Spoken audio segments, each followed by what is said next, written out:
Today we'll be recapping the 1995 movie The Seven. Before we start, make sure to like, subscribe, and hit the notification bell. On Monday, Detective David Mills begins working alongside William Somerset, who is about to retire in a week. The two detectives don't exactly see eye to eye. Upon arriving at a crime scene, they find an obese man dead at a table.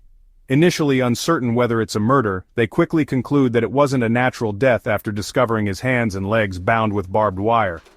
As Somerset carefully inspects the body, Mills keeps talking, clearly seeking attention. Somerset instructs Mills to speak with the neighbors while he continues his work, implying that Mills is a distraction. Later in the car, Mills voices his frustration over being ordered to do menial tasks, feeling unappreciated and wanting to be taken more seriously.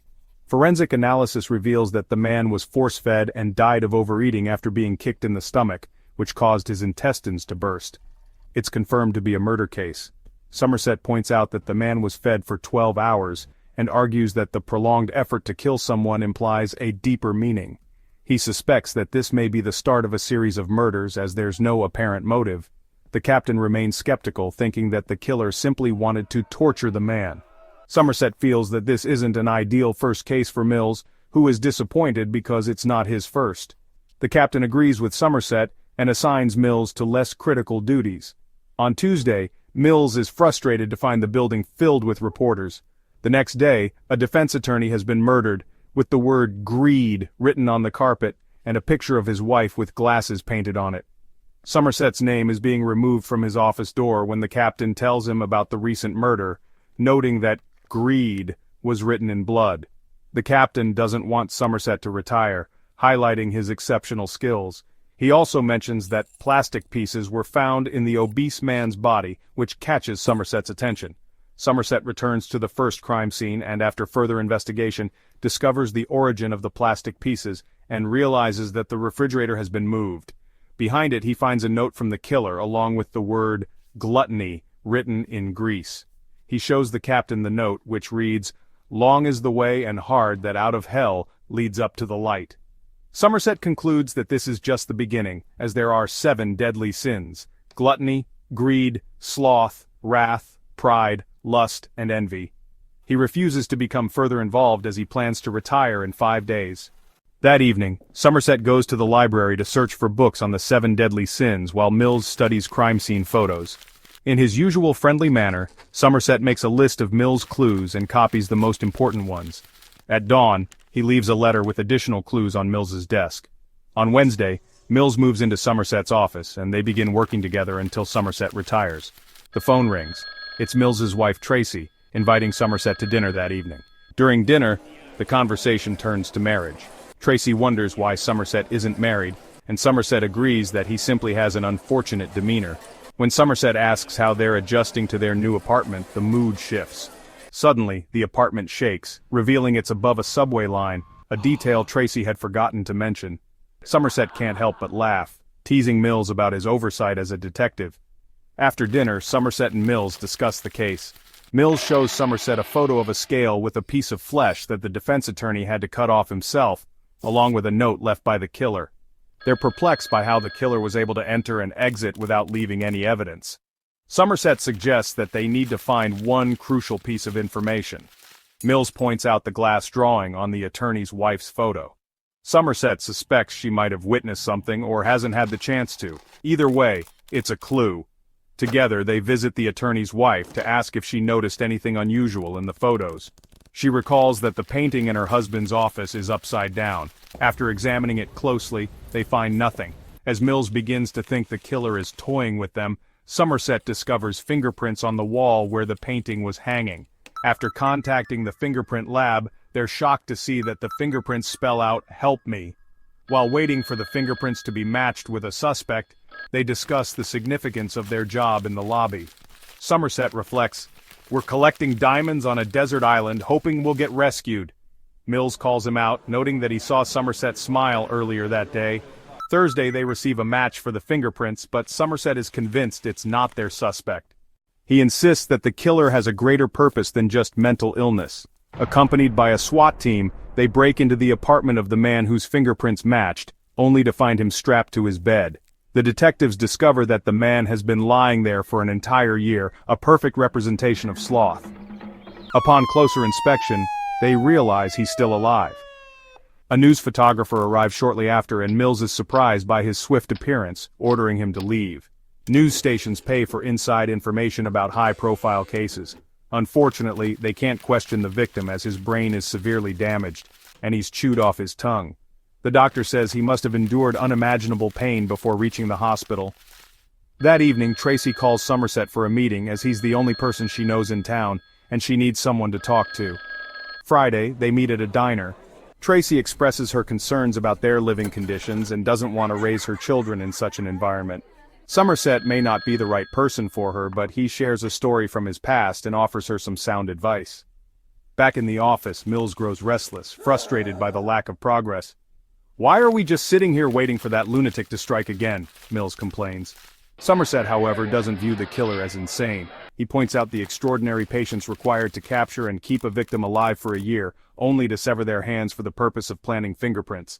The serial killer they're dealing with is methodical, precise, and patient. Mills disagrees, making a remark about the library card, prompting Somerset to have an idea. They decide to visit the library, convinced the killer must have read one of the books. Somerset notes all the titles related to the 7 deadly sins, and using Mills's money, arranges for an FBI agent to provide information about individuals who have checked out these books.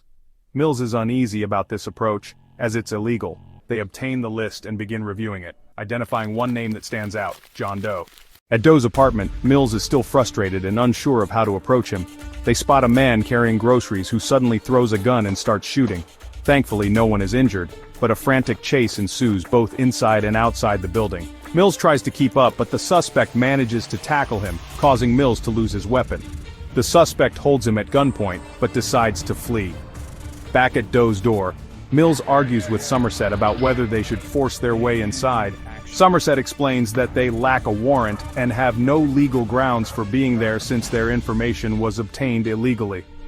But Mills, consumed by anger, breaks down the door to justify their presence. Mills hires a homeless person to tell the officers she found the man suspicious and alerted the detectives. Inside Doe's apartment, the lighting is dim, but there's much to examine. Somerset finds canned spaghetti and a severed hand preserved for fingerprints in the glass shelf. The final shelf holds a portrait of a woman. Mills uncovers numerous photos of victims while Somerset reads the killer's diaries.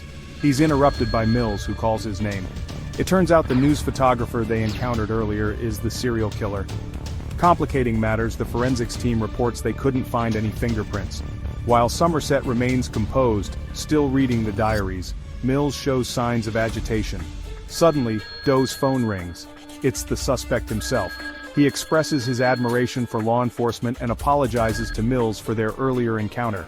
He explains that due to recent events he had to speed up his plans and assures them they are in for a surprise. Saturday, the detectives receive a lead from an S&M shop and obtain a photo of an item Doe had custom ordered. They soon hear about another murder and rush to the crime scene, which is linked to the sin of lust. A blonde woman is dead and the man present is in a state of panic. At the station, while Mills interrogates the brothel owner, Somerset speaks with the man found at the scene, who claims Doe forced him to commit the act at gunpoint. Somerset presents a photo of the custom-made strap-on Doe ordered at a bar. The detectives discuss how to catch the killer, leading to a philosophical debate about their work's significance. We live in a world where it's easier to steal than to earn, where it's simpler to harm a child than to nurture them. Somerset reflects, explaining why he wants to retire and hold on to his ideals. Sunday, the detectives arrive at their next crime scene tied to the sin of pride. The woman faces the harrowing choice: call for help and face disfigurement or take pills to escape her misery. On their way back to the precinct, Somerset suggests staying on the case a little longer to catch the killer. If Doe completes his cycle with the 7th sin, he fears the case may never be resolved. While at the precinct, John Doe tracks them down, catching their attention. He approaches them calmly, blood smeared across his shirt. Mills yells at him to get on the ground and a team member quickly handcuffs him. As Doe speaks with his lawyer, the detectives argue about his motivations for turning himself in. They discover they couldn't find fingerprints because he had cut off his finger skin. He has no employment history or bank records. All they know about Doe is that he is wealthy and well-educated. For the first time, Mills and Somerset are in complete agreement. It doesn't make sense to halt their investigation before Doe completes his masterpiece of the 7 sins.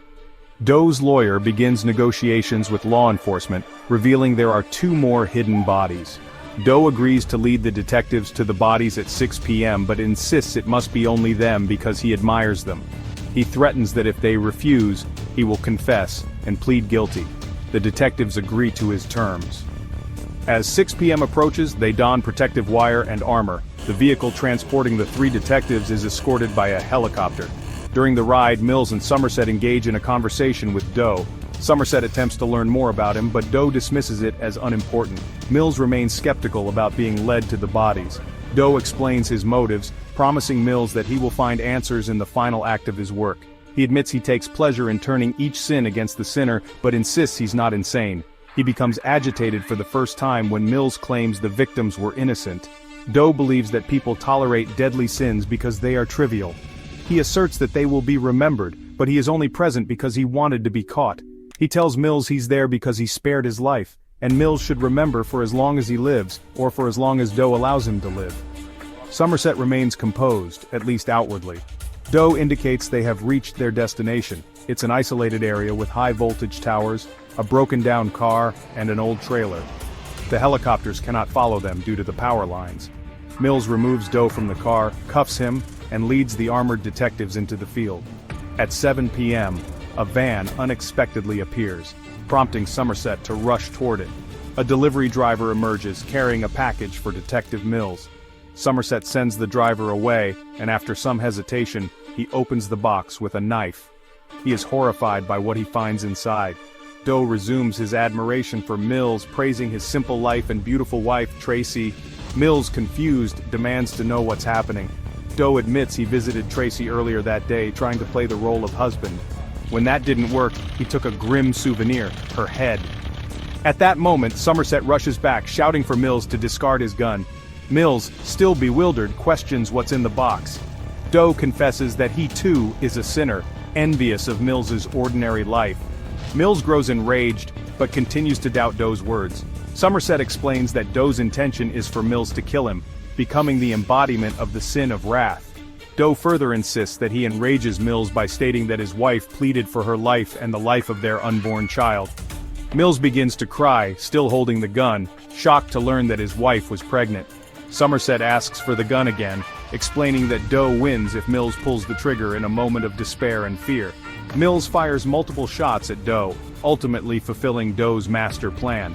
Mills finds himself in the back of a police car, where the captain assures him he will be taken care of. Hinge once wrote that the world is a fine place and worth fighting for. Somerset agrees with the latter part, and that's how the movie ends.